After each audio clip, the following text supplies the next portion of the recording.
सब लोग जानते होंगे, लेकिन कहा गया है सुबह लिखता हूँ शाम को लिखता हूँ ताकि दिल तमाम लिखता हूँ।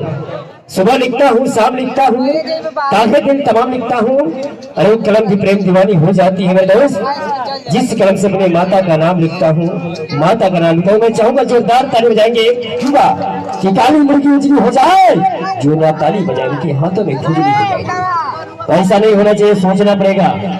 आप जोरदार ताली बजाएंगे, हुल्ला मचा करके आप लोग के बीच में हीरोइन आएगी और आप लोग के दिलों पर राज कर जाएगी। और हमारे कॉमेडी कलाकार भी आएंगे साथ में, जो कि आप लोग बीच में जादू भी दिखाएंगे। जो भी होगा काल्पनिक होगा, आप लोग का जरिया, आप लोग का नजरिया होगा, आप लोग का देखने का बड़प्पन होगा। क्लब को झुकाएंगे, धोखा खा जाएंगे। दोस्तों आइए इसी के साथ आवाज देना चाहेंगे, जो कि हमारी बहुत ही सुंदर अदाकारा मेश चांदनी जी को आवाज देना चाहेंगे। आइए सोहरेकर के बाद स्टेज में चांदनी लव यू फारी मंच में से चांदनी को आवाज देना चाहेंगे।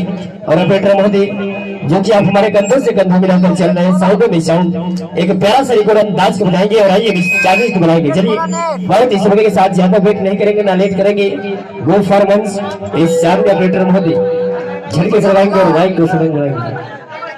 चलिए थोड़ा सा